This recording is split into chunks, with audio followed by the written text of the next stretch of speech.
Oi, Papa, how go? Kainonia, to my madam the dear, to my madam the puma and the coconut to the gear. How go, hey? How go, hey? Jagoi sabi, bema saro, jagoi sabi, bema saro. As, Hanu tagsita, jagoi sabi, ibe makan, mangkas mangsasari. Uno to get a grain, reader, Masani Paraganico. I had to get Masan Pado in outdoor lagi. I am sorry, I talk like it's the kito. Ibungo, Napado, Mapamarang Cantinia, Pusilla di Anya, Walakani, Lebakwalakani go. Napado to Maurico, I'm the Odo. Yam the Aluba Matoma, and Napado, I'm the Odo, to Salao. Imasi, how to Teruki, Imasi, so pigan, I hold to Teruki, so I didn't make how to Teruki. Babung, Hogolo Babung, Hogolo Babung. Kenapa ni? Ini cuma tu kali masih pun.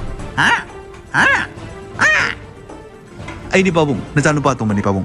Babung hogot pidian iman isau kena langi. Babung hogolo matam nanti, tumbagi matam nanti. Hoji pun matam lo, tumbagi matam hap. Tundangi pun apa tabai sih, tumbagi matam nanti. Tunggu dapat pun ama ni dah, kangen dah. Hoji kan matam gi, angan sih tundari matam saya juga tunggu dapat Babung su. Ahan wede kan, adu mana dulu tu apa tu kan? Nang lagi. Hai, napa thorai macam macam. Adu di Babung wede thorai macam tak ada. Aiki tintak to kumba, aku tak ada lepas jauh dah. Nana kali macam kali, nanya power di sini ni. Aiki jangan lupa tu mana sudah power ni. I thought you were so famous right now. You are so famous, but my order is order. Aina, nungai nangi. Sarga ke soalan ni, soalan jauh siapa? Soalan ni macam mana jauh siapa? Aina jengja dan lagi jaraga, sorry mang jada dan lagi jaraga. Nungai kerana mang nana tuai tokpa. Miat pa, ni kaku pun rakyat. Miat pa, nama ni lau. Aiki jangan lupa tu macam apa? Nomor tahat kata bani janggal dah pun ada lau. Babong, nau pa tu dijak jauh ni, miat pa nau pa.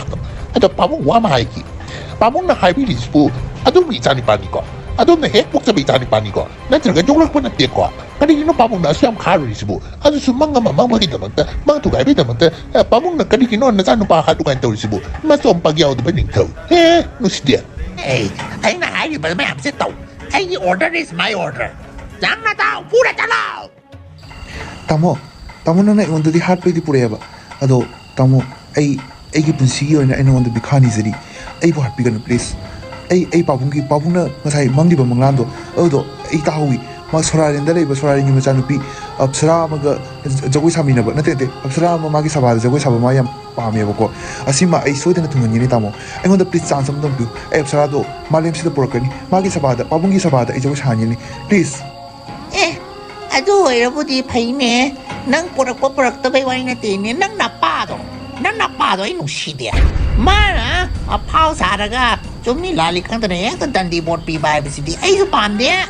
Aduh. Nang sila ako ay najuklak pa ni Ping dagi ato na ako ay nakangin nang sa karano karino ay na yan usita ba nga niya do kay kangi ato na nang ako ay katinabaya kay no ay usita ba nga mo ay nahulak pa ni naan ni ay di nang imatang ni ato pare nang unahan roy nang su ato wama ay nang napawong kang na ko nang kalay to no matsalo ako ay di sigre na tum hay to rimi ko Babung na ay mo nusi trapaso ay na tinusi ato na Babung kita mata ay na maki manglando mati ay na suwa na magkatungan yun so ay Babung bu masak takloy habidi ay lot kragani aduga absara da proper namita ay na Babung ana surprise pira galoy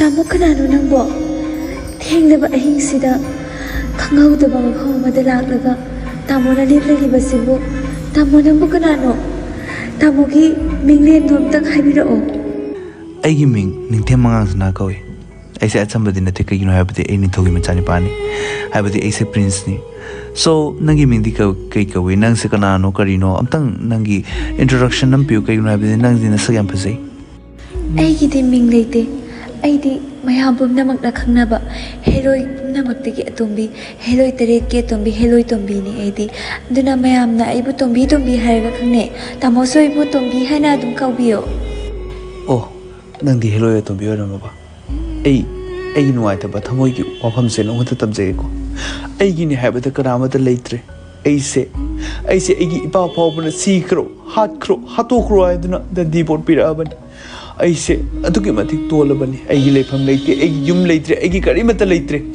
so nangna ai iteng amtang pangbiyo ai leifam leite ai leifam pibiyo amadi ai na ningjaba amakhak le adu khak nangna thungan biyo nangdi jadu heibiyo ramni ne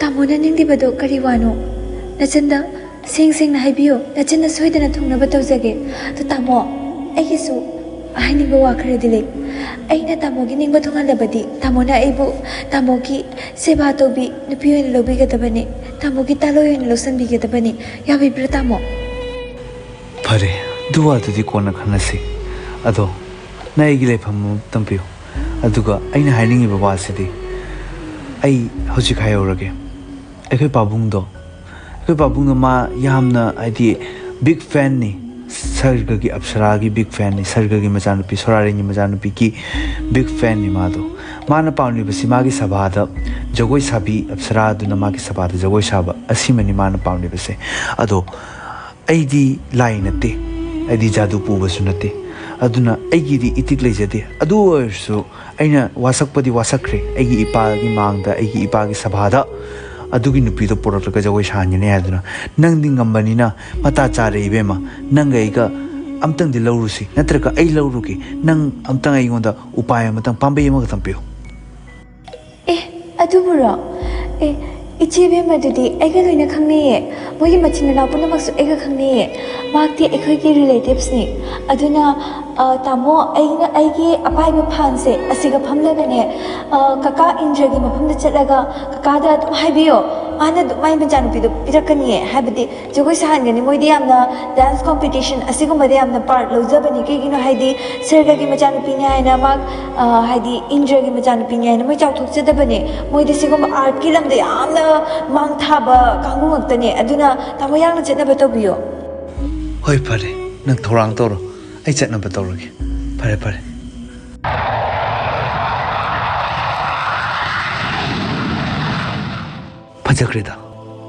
Fajagreda soralengi lambi se fajagreda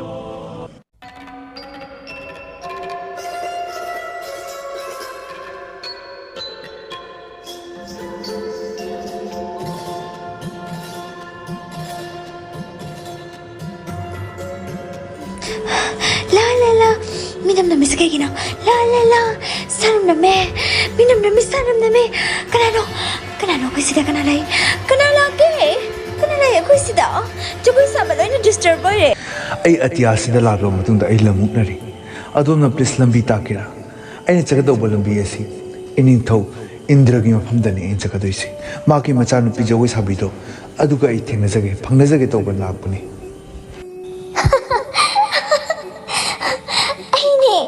aini jogoi sabi magi machanu pido ai jogoi de uraga nang khamba ngambi drobo ai hakne haiba hoi nangna lai base chapchaba mafamdani nangla makna de nangna lakri base indra gi machanu pi ga phangna balakpado phangnarabane hairo tamo kari wahangno kari wafamna haining de bado haibiyo oh nang wer boire ipana heke manglanda uriba ipana heke jagoi sabi haiduna mana khwailigi nangi big fan ojariba nasa tong thong di thi dei bima how dare you nang na iba masak thi ka araduna ai se lai suda mayam na tamna ba matamda hainari bani sarga gi indra gi majanupi mazai bima atombi khwaidagi tombi sak fazabada hainari bani ai bu sak thi ka haraduna nang na me tu tangna bro ai sauro rangasi nang ne ai bu ne nang na pa bu gi manakta pu ga na khalabasu ai hoji chara ro na na thi hairabani ne na walamte he sagot piginu ibema kagino habdi sauba habis asauba loba decision asauba loba steps se yamo mathung morom nai dabani aduna sagot piginu kagino habdi truth habisidi always thamoi the heart tawbane khangaba ado nang thi habis nang accept to nindre aduna ai haibirage nang masagam phase nang ondagi ahen bakana mata leiti so nang yam phase nang asi achumna boresu ko haidi si chinthi boresu haibirage chinthi rasu thina nang phase bu hai ꯇꯥꯔꯗꯤ ꯏꯌꯥꯗ ꯌꯥꯏꯗ ꯑꯆꯨꯝꯕ ꯍꯥꯏꯒꯦꯔꯥ ꯑꯔꯥꯟꯕ ꯍꯥꯏꯒꯦꯔꯥ ꯐꯖꯕꯗꯤ ꯐꯖꯕꯅꯤ ꯃꯍꯧꯁꯥꯅ ꯇꯥꯔꯕꯅꯤ ꯇꯥꯃꯣꯅ ꯍꯥꯏꯔꯁꯨ ꯍꯥꯏꯗ꯭ꯔꯁꯨ ꯑꯩꯗꯤ ꯈꯪꯉꯤ ꯑꯩꯗꯤ ꯐꯖꯩ ꯑꯗꯣ ꯇꯥꯃꯣꯅ ꯑꯦꯛꯁꯦꯞ ꯇꯧꯖꯔꯕꯅꯤꯅ ꯀꯔꯤ ꯀꯥꯏꯔꯨꯅꯤ ꯑꯩꯗꯤ ꯀꯥꯏꯖꯕ ꯂꯩꯖꯗꯦ ꯇꯥꯃꯣ ꯍꯥꯏꯕꯤꯔꯣ ꯀꯔꯤ ꯍꯥꯏꯅꯤꯡꯕꯅꯣ ꯍꯥꯏꯕꯤꯔꯣ Nangdi beauty with brainless sare. Tamo nang na aibu asugam na thagat pirabani na ai soidana chakani tamo chalasi lao. Tamo aina apai ba phan se thaudrabasu phambada khwang siam nare ngahak tang pothagi sidana tamo. Hoi nangna pothan labadi soidana mangti pothase soi sida potharsi ko atudia. Kada no adis. Kada no. Aigi inau mangang snado man kreda. Soidana oiramani. Madi sigren leiraga kaino mana tawrumisa. Aduga magi manakta leiribasina onthongna phajara bilisabi chinglemida kana boirika pa. Ibungo nang di sigren leidaine. Nang kaidu bugi siga leirabena. Nang pabung tawra natraga nang aina thabak tawba tare. Nang lao chase lao. Ibungo lao. Kaisum changda ngasi dagi thamu tawbani lao. Tamo ai kemta lande.